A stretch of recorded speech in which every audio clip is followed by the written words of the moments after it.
segunda parte de mi trabajo sobre China la empezaré en el Imperio Yuan, en el dominio mongol, 1279 a 1368. Genghis Khan nació en 1162 en el seno de una familia dirigente de la tribu Yiyuat y fue bautizado con el nombre de Temujin, guerrero de nacimiento.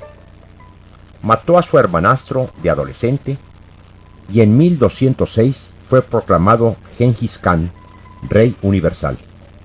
Tras unificar a los estados feudales de Mongolia, por entonces en guerra, reunió un ejército de 200.000 soldados e invadió China y parte de Asia, creando uno de los imperios territoriales más grandes de la historia. El secreto de su éxito residió en lo astuto del uso de la caballería y en la rudeza de los mongoles, que sobrevivían con muy poco y se alimentaban con sus caballos o de la naturaleza. Genghis Khan murió de una caída de caballo en 1227 antes de capturar Pekín. Fue después de su muerte cuando los ejércitos mongoles lograron la mayoría de sus conquistas, pero esto no había sido posible sin su organización y determinación previas. A 50 kilómetros al sur de la ciudad de Dongxian se encuentra un túmulo que se dice que es la sepultura de Genghis Khan. Como quiera que sea, esto se ha convertido en un punto importante de peregrinaje para los mongoles. Genghis Khan dividió su vasto territorio en 4 reinos, uno para cada uno de sus hijos, quienes continuaron conquistando nuevos territorios.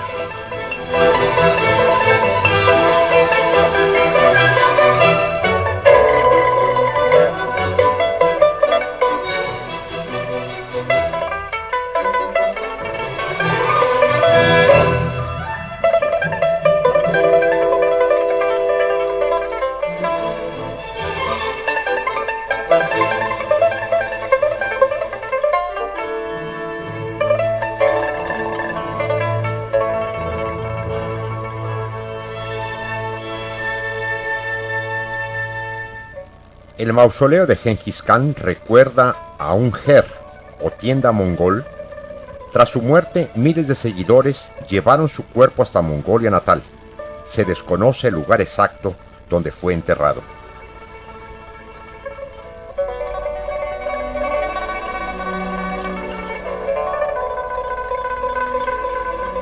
Ese es el mencionado mausoleo del Gran Khan. Kublai Khan, nieto de Genghis Khan, reinó de 1260 a 1294. Se proclamó el primer emperador de la dinastía Yuan. El comerciante y explorador veneciano Marco Polo pasó, según sus crónicas, 21 años al servicio de Kublai Khan y su corte. Hizo un largo e increíble viaje desde Venecia, pasando por Jerusalén y hasta llegar a la frontera china con Tíbet. Se detuvo para contemplar el palacio Potala en Lhasa y después, siguiendo hacia el norte, llegó realmente al territorio chino. Pasó por varias pequeñas y grandes ciudades, por la Gran Muralla China, por los templos taoístas, y así llegó a lo que fue el inicio de la ciudad prohibida en Pekín, y así a través de la puerta meridiana llegó a la Plaza de la Armonía Suprema, donde fue recibido por la corte del Khan. Una gran sorpresa debe haber tenido él y su pequeña comitiva al contemplar la grandeza de la ciudad prohibida, del ejército y de la corte del Khan.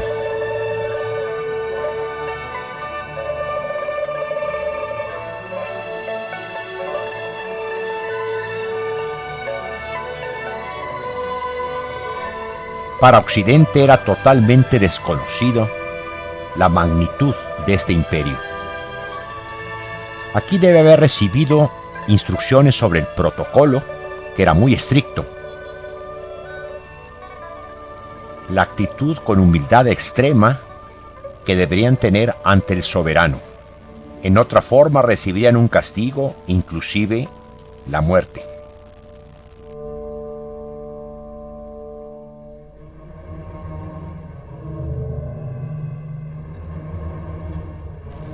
Aunque ciertamente en ese tiempo no tenía la ciudad prohibida la magnificencia que tiene en la actualidad, debe haber sorprendido notablemente a los visitantes.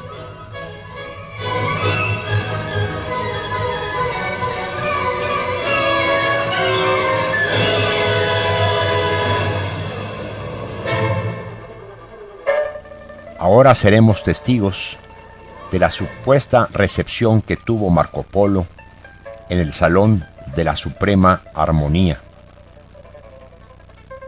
popularmente llamado el Salón del Trono.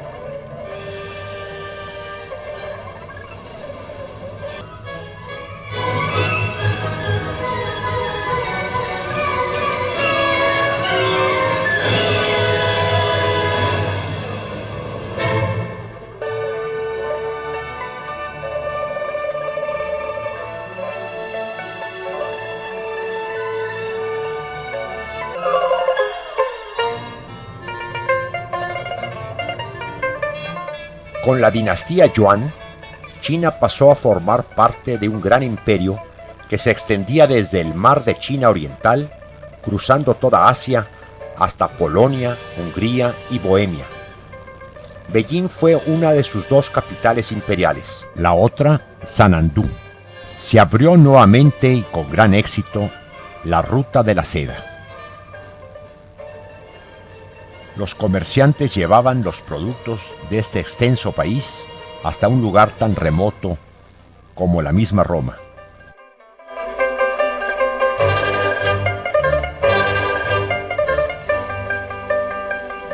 Zhou Di, en 1403, rebautizó Beiping como Pekín. Para construir la ciudad, movilizó trabajadores que despejaron el gran canal que conectaría el norte con el sur. En 1420 se construyó un nuevo palacio en Pekín. La ciudad era un proyecto de tan grande magnitud que estaba dividida en la ciudad central, la ciudad imperial y la ciudad prohibida. La ciudad prohibida está rodeada de un foso de 52 metros de ancho y una muralla de 10 metros de alto. Los edificios se distribuyen simétricamente a lo largo de su eje central, norte-sur.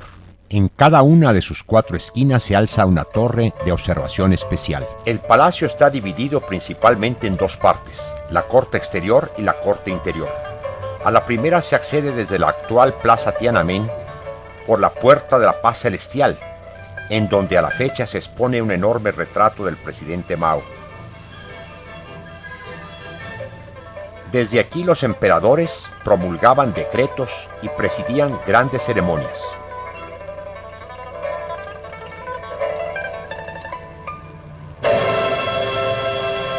Después de un patio, se llega a la Puerta Meridiana.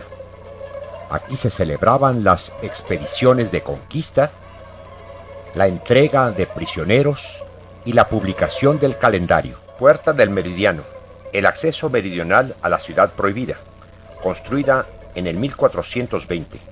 Su torre central alcanza 38 metros. En su interior, campanas y tambores anunciaban a la población la celebración de una ceremonia presidida por el emperador. La elección del color púrpura para torres y muros es importante, porque la estrella polar de la astrología china era un astro púrpura alrededor del cual giraba la capa del cielo. A ello no es ajeno el pensamiento chino de la época. No dejaría nada al azar. El recinto imperial encarnaría el centro en torno al cual gravitaba el mundo. Después de esta puerta se llega a una gran plaza donde se encuentra el canal interior de aguas áureas. Sobre el canal hay 5 puentes protegidos por baluastres tallados en mármol blanco. Estos últimos son símbolo de las 5 virtudes del confucianismo. Ahora ante nosotros tenemos la entrada principal a la corte exterior, la puerta de la armonía suprema. Ante esta puerta la guardia de honor permanecía en perfecta formación antes de las ceremonias. Las bodas imperiales se celebraban habitualmente aquí. Este fabuloso sitio se convirtió desde 1421 en el centro medular del país.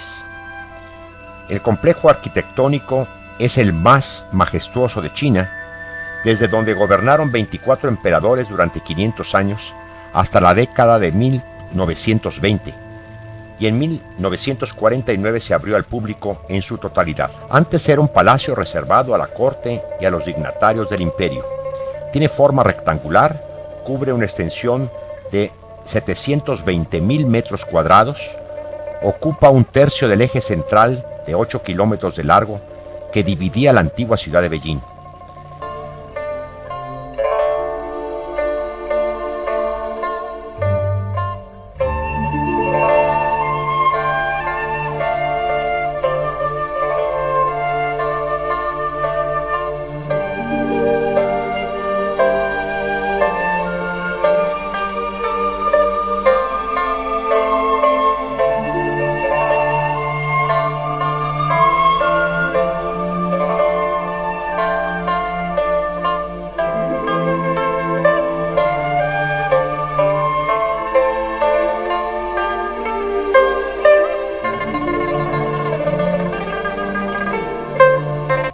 Cuenta con más de 9.000 habitaciones. Estos grandes leones de bronce, macho y hembra, se encuentran delante de la puerta de la Armonía Suprema.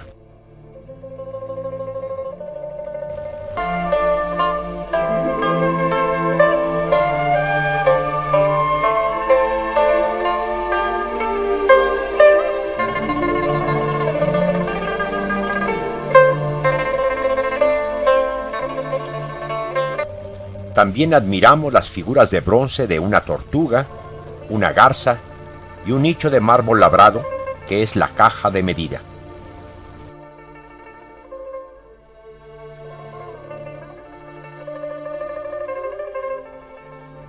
Por la escalera imperial, que solamente el emperador podría cruzar, y que tiene labrados unos dragones, llegamos hasta la puerta del Salón de la Armonía Suprema.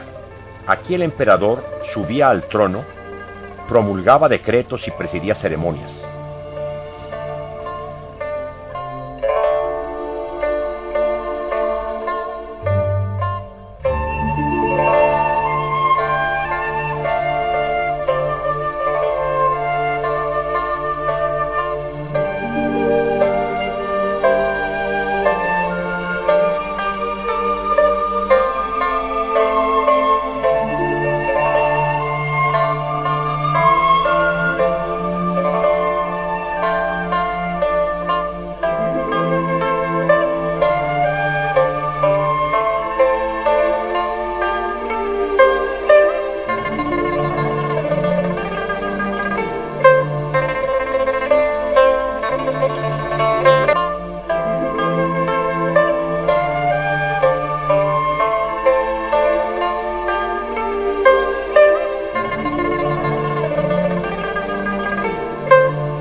Aquí en el Salón del Trono hay 6 columnas doradas con dragones. El trono del dragón dorado del emperador, fabricado durante la dinastía Ming, contiene 9 dragones pintados en oro. Detrás están los biombos dorados con dragones tallados. A los lados del trono hay elefantes, garzas e incensarios de cobre. Es notable la decoración del techo o artesonado con figuras de dragones y aves fénix.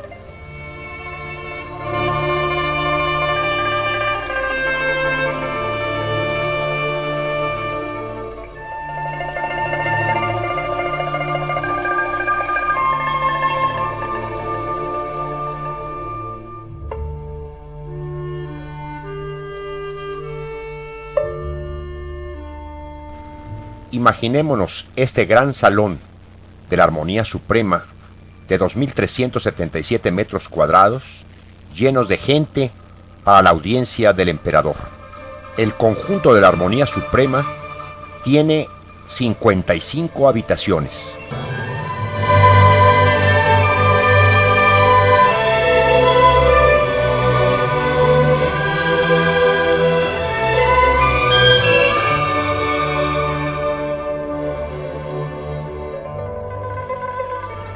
Ahora utilizaré esta escena de la gran producción cinematográfica de Bernardo Bertolucci, El último emperador, para recrear cómo sería la actividad de este gran salón en aquellos tiempos.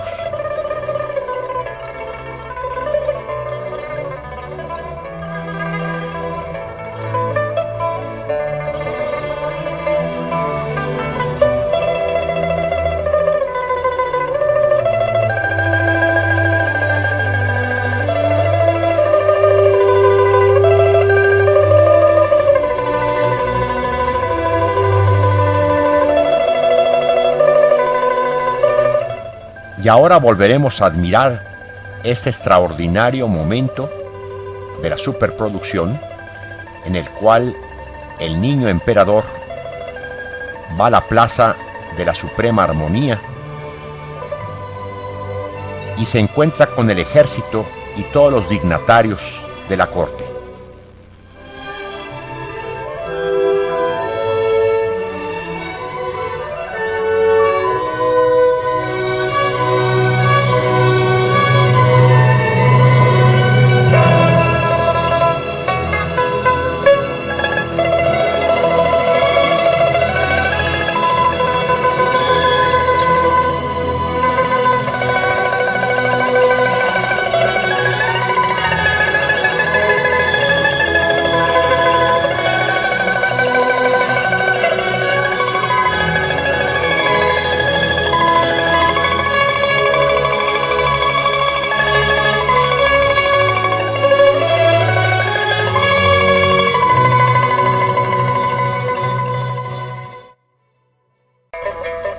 No cabe duda que Bertolucci, el director del último emperador, estaba bien documentado.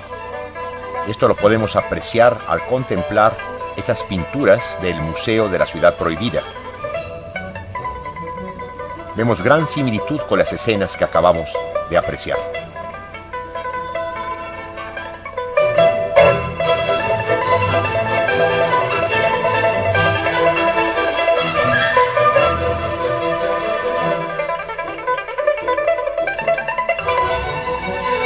Los palacios de la Armonía Suprema y el de la Armonía Perfecta que veremos enseguida fueron construidos sobre 3 terrazas de mármol.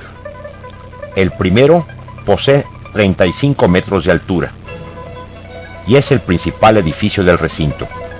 También es importante señalar los instrumentos musicales que se encuentran en la terraza de este palacio, el de la Suprema Armonía.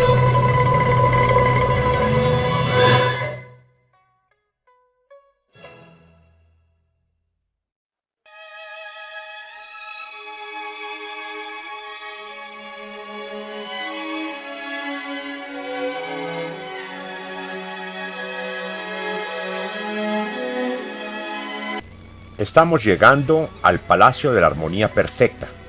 Aquí el emperador descansaba antes de presidir importantes ceremonias o de recibir a sus altos funcionarios. Aquí también el soberano aceptaba los tributos del gabinete de ministerios de ritos y el personal de administración leía informes y mensajes de congratulaciones. Detrás de este palacio se encuentran otras 2 escaleras y rampa decorada con un dragón y nubes. Ese es el Salón de la Armonía Preservada.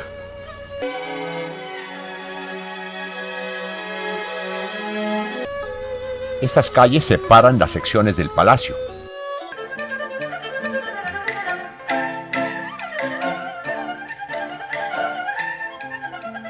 Ahora entraremos por la puerta de la pureza celestial a los 3 salones posteriores de la corte interior. La cámara caliente del este del Palacio de la Tranquilidad Terrestre fue la cámara nupcial de varios emperadores. En ella hay una inscripción que compara al emperador con el sol naciente y a su esposa con la luna creciente. Es interesante señalar que en estos salones Hay una colección de regalos de otras cortes europeas y asiáticas a los emperadores de China. Esos son objetos de arte y relojes.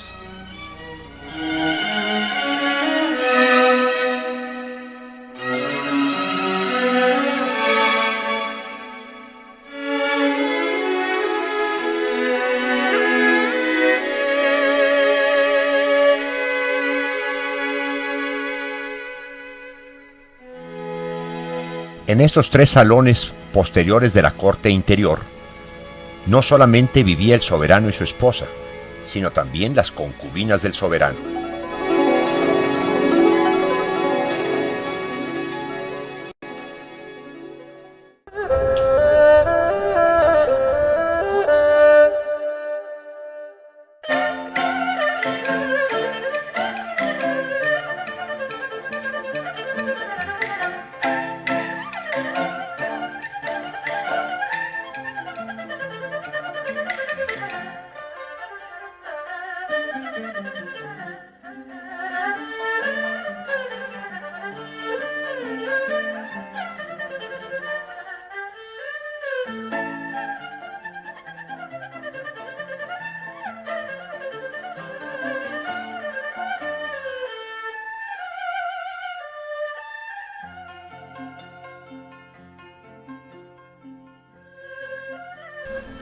La corte interior tiene 3 palacios, con 6 patios.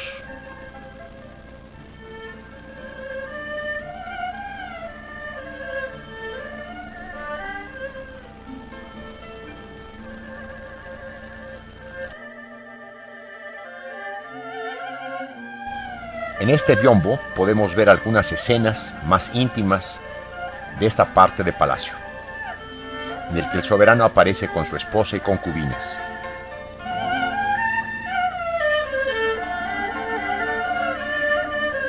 Son notables la pareja de leones dorados frente al salón del cultivo del corazón, y una extraña figura llamada Siesi, que representa un unicornio legendario con cabeza y garras de dragón y cola de león.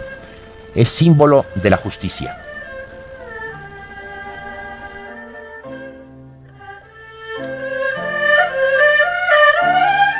Ahora admiraremos detalles de decoración de las balaustradas y de los techos de diferentes lugares del palacio.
Esta calle separa la corte interior de los 6 palacios del oeste. Ahora nos encontramos en los jardines imperiales. Este es un incensario de cobre.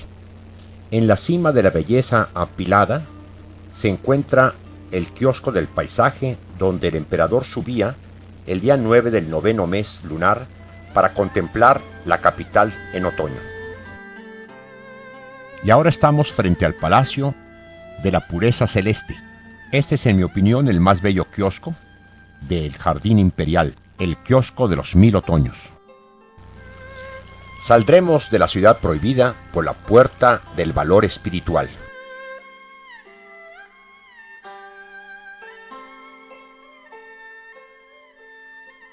Situado al noroeste de Beijing se halla el Palacio de Verano. Aquí hubo una residencia imperial en el año 1153. Entre la colina de la Longevidad y el lago Kunming se encuentran complejos de elegantes edificios. Hay varias figuras de bronce, como la de un dragón, un ave de paraíso, leones.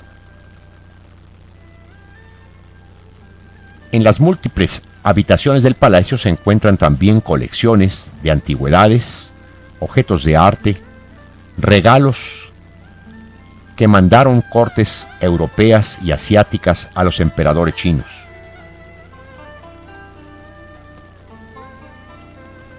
Aquí estamos ante un kiosco frente al lago Kunming, con puentes típicos chinos.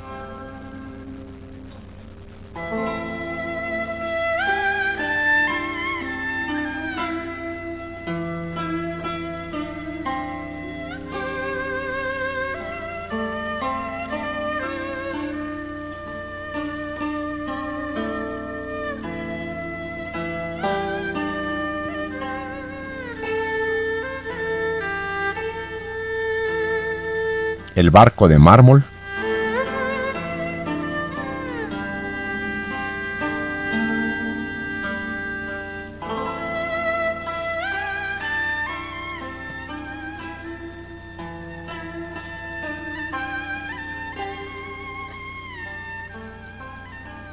Y ahí estamos apreciando la colina de la Longevidad. El conjunto del Templo del Cielo está situado al sudeste de Beijing. Era un lugar donde los emperadores Ming y Qing veneraban al cielo y rezaban para conseguir buenas cosechas. Fue iniciado en 1420, está compuesto por varios edificios, torres, terrazas y jardines dispuestos en un área de 273 hectáreas. El pabellón de las plegarias de las buenas cosechas es el lugar donde los emperadores de las dinastías Ming y Qing rezaban para pedir buena temporada agrícola. El pabellón de 32 metros de altura se alza sobre una terraza circular de mármol blanco de 3 pisos. Se trata de un complejo con 3 aleros. El techo cónico está recubierto de tejas esmaltadas en azul y todo ello está coronado por una punta redonda, dorada y brillante. Es uno de los íconos más importantes que representan a China. En su interior hay 28 columnas dispuestas en 3 círculos. Las 4 columnas del círculo interno reciben el nombre Artesonado del Dragón. Cada una de ellas tiene un diámetro de 1.0 metros y una altura de 19.2 metros. Simbolizan las 4 estaciones del año. A ambos lados del pabellón de las plegarias para las buenas cosechas se encuentran otros 2 pabellones laterales que presentan una idéntica estructura, y al fondo podemos ver el salón principal del pabellón de la bóveda del cielo. Está levantado sobre una base redonda de piedra blanquiazul de 2.85 metros de altura y presenta un techo cónico recubierto con tejas azules con la punta dorada. La piedra celeste es la losa redonda central de la terraza superior del altar. Sobre ella el emperador imploraba al cielo. En estas pinturas que se conservan en el museo del lugar podemos ver los rituales que seguían la corte y el soberano en las plegarias al cielo para buenas cosechas. La dinastía Ming se mantuvo en el poder durante 276 años y a lo largo de este periodo hizo construir y conservar las diferentes secciones de la Gran Muralla. Las técnicas de la construcción habían mejorado y las obras de defensa eran más sólidas y eficaces. Los Ming mantenían en buen estado los principales pasos de la Gran Muralla para poder movilizar sus tropas en todo momento. La Gran Muralla estaba dividida en 9 zonas de defensa denominadas Zen. Cada una de esas zonas estaba comandada por un gobernador militar responsable del mantenimiento de la muralla. Esta gran edificación es una de las únicas grandezas que el hombre ha podido realizar y que son vistas desde el espacio. La Mastería de Yonge o de la Eterna Armonía fue construida en 1694 durante el reinado de Kangxi de la dinastía Ming. Al principio fue palacio y desde 1744 ha servido como lamasterio. Aquí se encuentra la estatua de pie de Maitreya, esculpida en un enorme tronco de sándalo. Figura entre las mayores estatuas de Buda en China.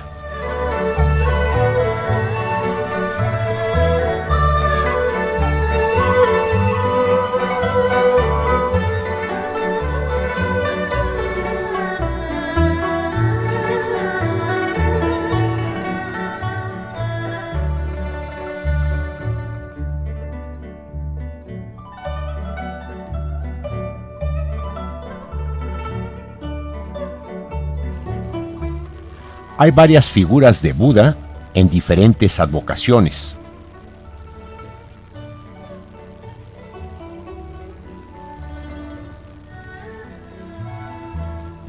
Pero la más importante es esta del Buda Maitreya, de grandes dimensiones.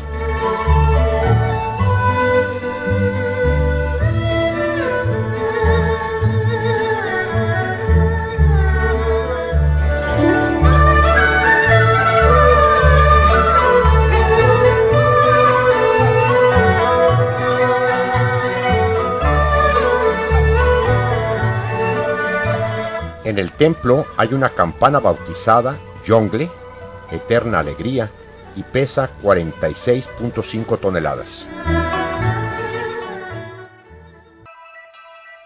Ahora nos desplazaremos a las 13 tumbas Ming.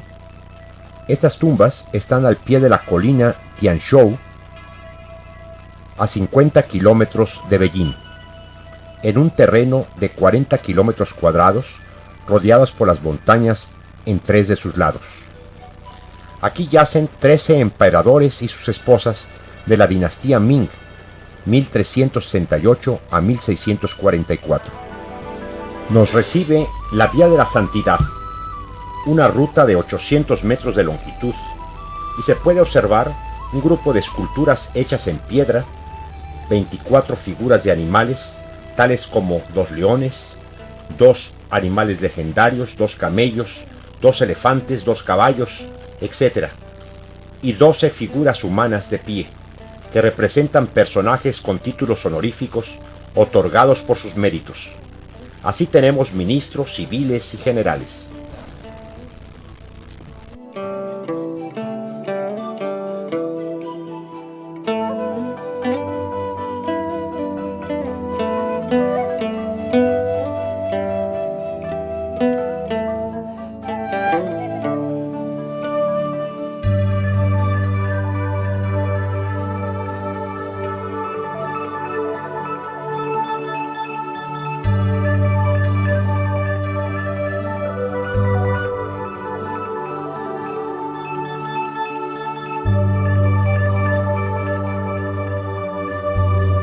Aquí llegamos al pabellón luminoso de la tumba Changling. Esta construcción es símbolo de la tumba. Está encima de la ciudad del tesoro y en su interior se levanta una alta losa bautizada con el nombre de lápida Shengao.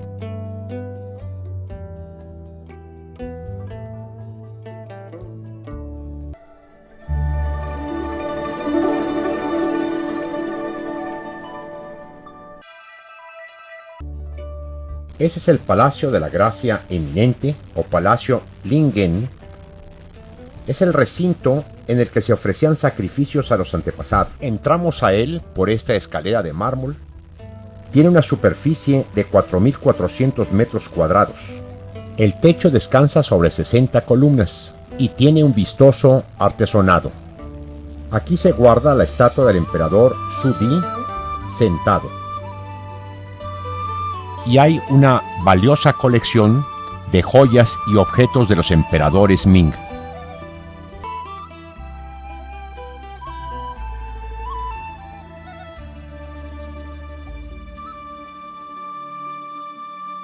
Se destaca la presencia de estas coronas reales de reinas Ming.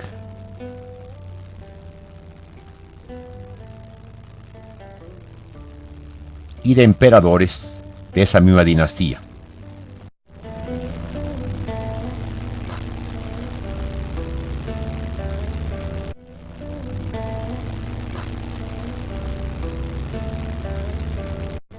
Así como corazas, objetos de oro,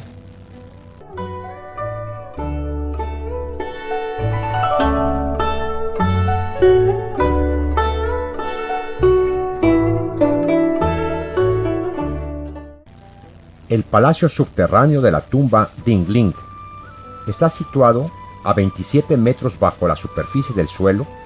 Se trata de una estructura realizada en piedra y ladrillos con una superficie de 1.195 metros cuadrados. Está compuesto por 5 salas. En la sala central se encuentran 3 tronos y delante de ellos un juego de 5 ofrendas barnizadas. En la sala posterior descansan 3 ataúdes. De los grandes inventos chinos destacan la brújula, la pólvora, el papel, el paisaje de China. La diversidad de la fauna y flora supera a de cualquier otro país de la misma latitud, con unas 30.000 especies de vegetales, 500 especies de mamíferos, 1.200 especies de aves. Buena parte de las llanuras ha sido cultivadas de manera intensiva durante siglos, y todavía en China conviven 55 minorías étnicas. En los bancales de Youji Titian, en Longshen, podemos encontrar a estas mujeres de pelo largo, que según el libro de récords Guinness, son las mujeres de más largo pelo sobre el planeta. Es toda una ceremonia, desde el lavado del pelo, el cepillado y después hacerse el tocado, que lucen todos los días. Estas mujeres pertenecen a la minoría étnica de los Yao, que junto con los Miao habitan en este lugar.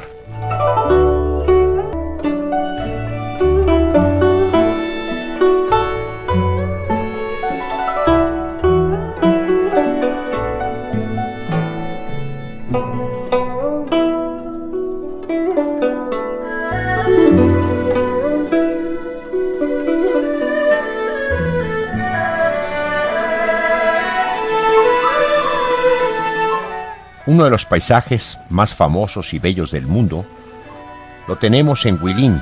Las formaciones kársticas que salpican toda la ciudad, aunque se encuentran especialmente a lo largo del río Li, al sur, son tan impresionantes y bellos como los arrozales que ya hemos visitado.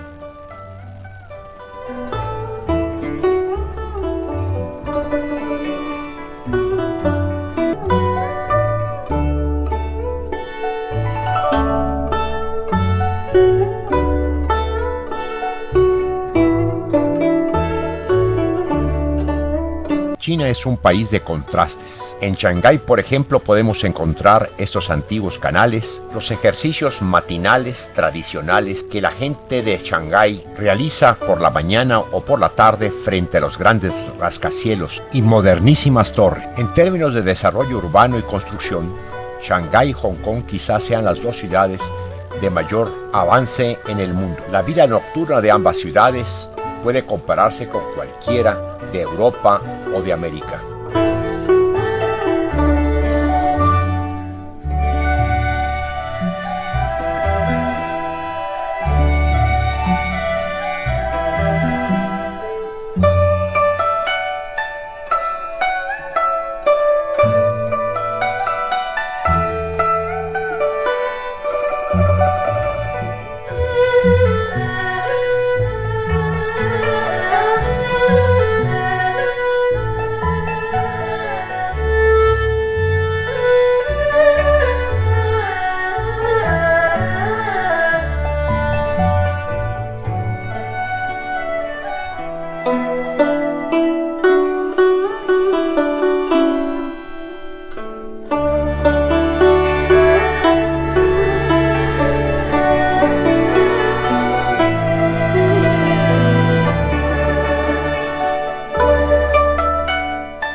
Otro aspecto interesante para comentar de China es lo referente a sus alimentos, sobre todo los exóticos. En una céntrica avenida de Beijing encontramos todo este tipo de manjares para el gusto exótico, como puede ser los alambres de res, productos del mar y también de la tierra, como son los alacranes,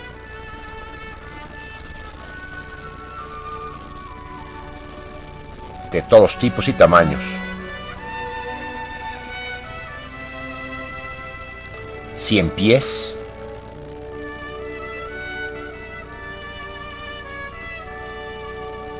las víboras, sobre todo la cobra,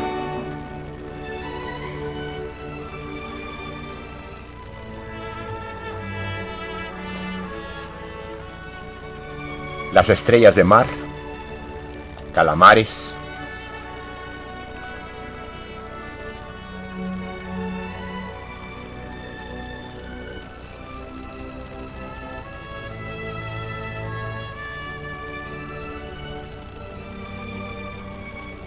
no vamos a negar que sean frescos estos alimentos. El consumo de las víboras es muy interesante y tradicional en China. El cliente escoge la víbora de su predilección y en un instante un experto operario la prepara para que sea llevada a casa, donde será cocinada al gusto de cada quien. Por supuesto, hay muchos restaurantes que la preparan en una forma muy especial. Podríamos decir que es parte de la alta cocina china.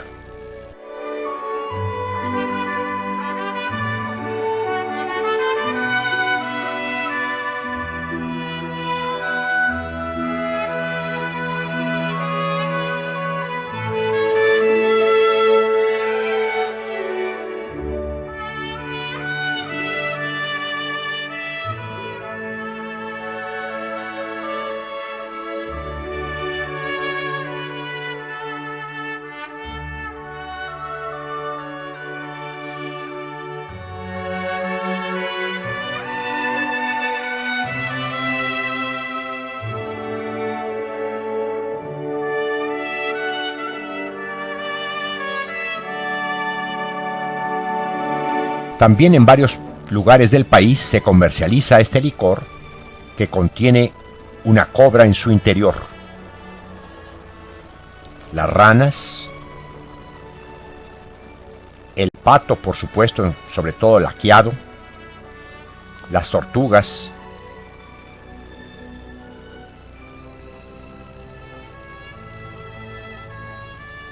los gusanos y una gran variedad de insectos son parte de esa comida exótica de China.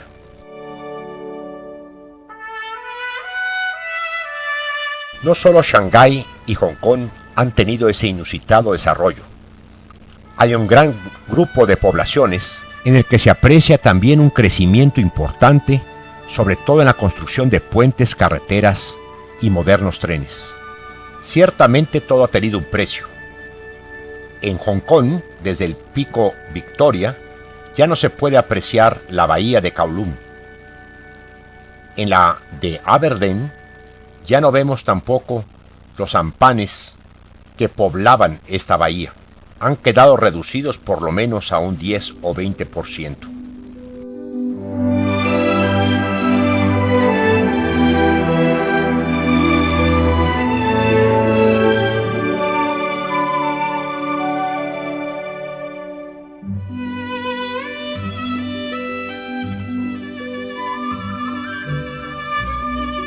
La presa de las Tres Gargantas, iniciada en 1993 y que está a punto de ser terminada, cuenta actualmente con una cortina de 180 metros de altura y 2 kilómetros de largo.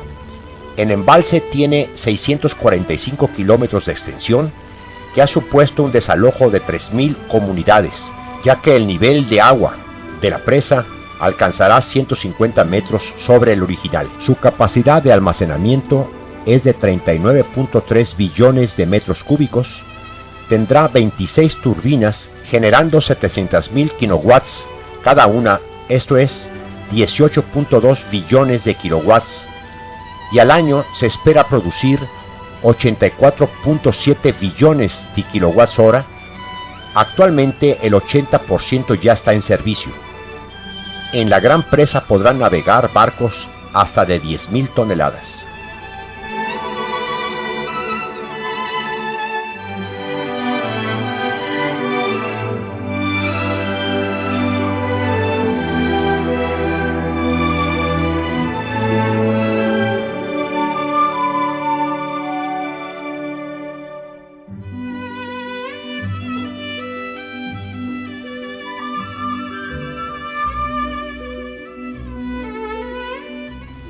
Para lo cual ya existen esas esclusas y elevadores para poder transportar los barcos a diferentes niveles hasta la presa mayor.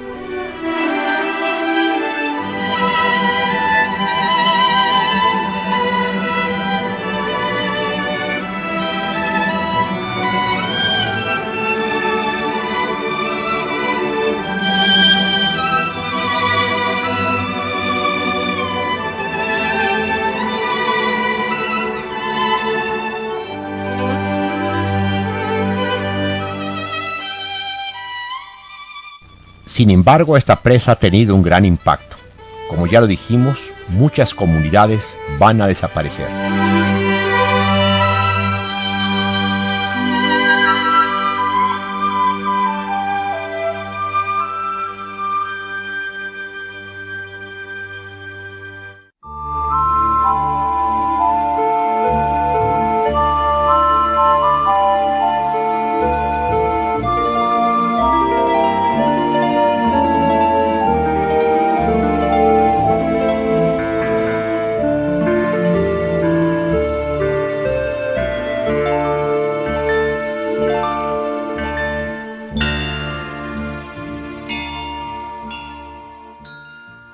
Y no solo tenemos que contemplar las pérdidas materiales, sino también espirituales.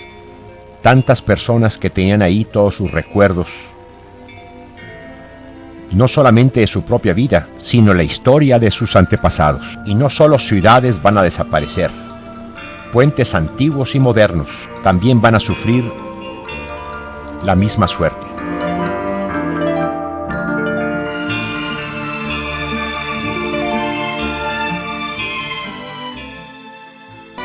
Hay también pueblos y monumentos patrimoniales de una antigüedad importante que van a desaparecer, como lo es el templo de Zhang Feimiao, valiente líder de los Zhou del siglo III, que va a desaparecer bajo las aguas de la presa de las Tres Gargantas.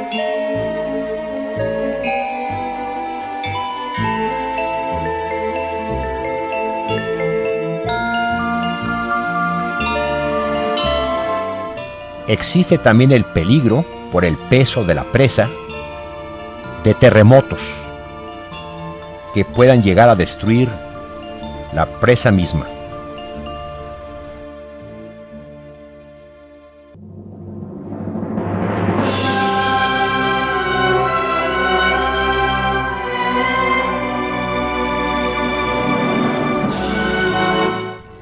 Y finalmente, lo que ya no es recuperable, es esa gran cantidad de sitios arqueológicos donde aún se pueden encontrar riquezas inimaginables.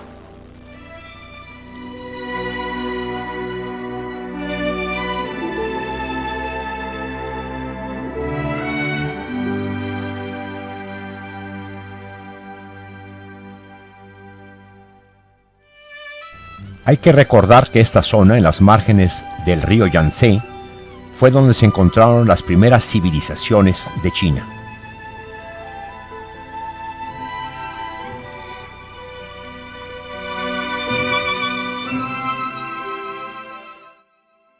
Cuenta la leyenda que fue la emperatriz Xi en el año 2640 a.C.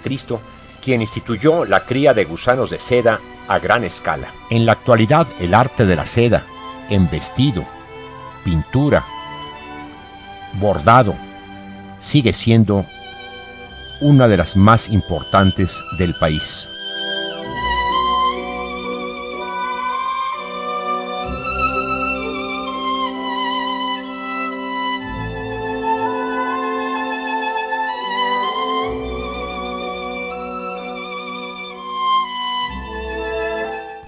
En las artes escénicas, la ópera, aunque muy diferente a la occidental, es un atractivo para propios y extraños.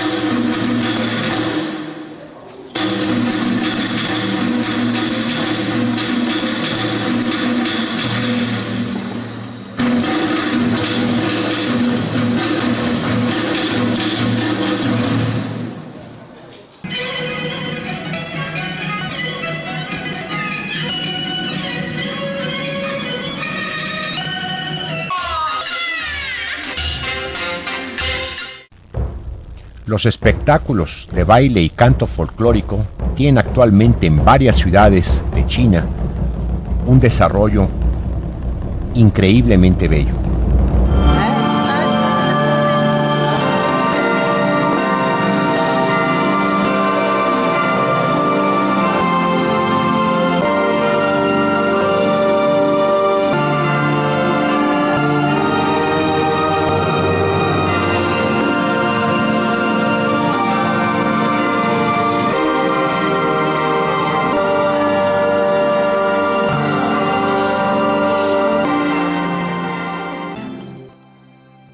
Están considerados actualmente como los mejores del mundo, y no hay circo importante que no tengan en su nómina artistas chinos.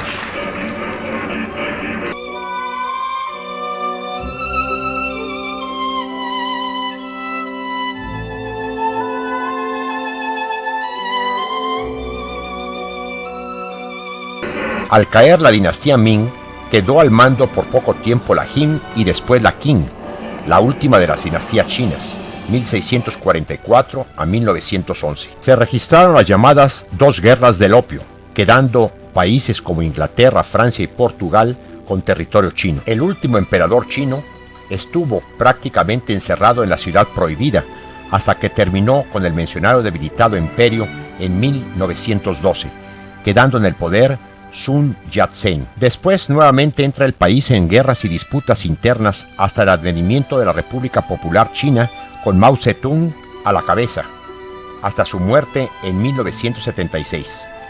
En 1965 Mao lanzó la llamada Revolución Cultural, que destrozó una gran parte del acervo cultural del país.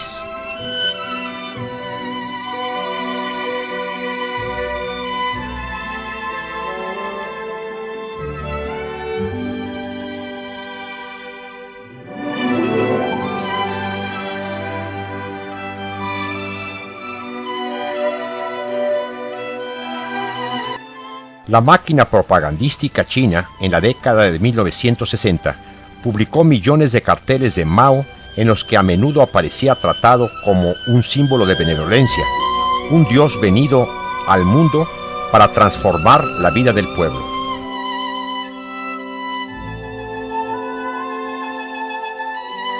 El presidente Mao es el sol rojo de nuestros corazones, reza un cartel, y los caracteres superiores dicen: el este es rojo, expresión que se convirtió en el título del himno de la Revolución Cultural. Desde la muerte de Mao, el partido tuvo que trazar una dedicada línea entre la censura de sus excesos y la alabanza de sus logros. Su retrato sigue aún en pie en el extremo norte de la Plaza Tiananmen, tal vez como un símbolo de la China unida. Y precisamente en esta plaza, a partir de 1989, después del levantamiento estudiantil brutalmente reprimido, China emprendió reformas económicas en la propiedad privada y colectiva, mayor libertad de culto. Después de 1990 se ha visto reflejado con un avance acelerado en lo económico e industrial. China no es solo edificios antiguos o modernos, tecnología y arte. Es su gente.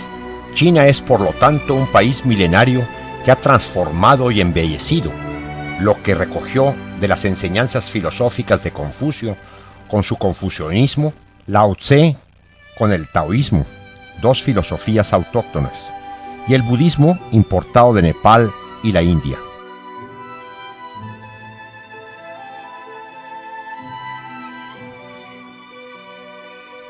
La unificación a la fuerza conseguida por Gengis Khan y después por los emperadores Qin, Xin y Ming. El relato de los viajes de Marco Polo escrita por su compañero de cárcel. Por todo ello, China está actualmente viviendo un auténtico renacimiento en todos los sentidos, cultural, social, económico, religioso, que dará mucho que hablar tanto el día de hoy como principalmente en el mañana.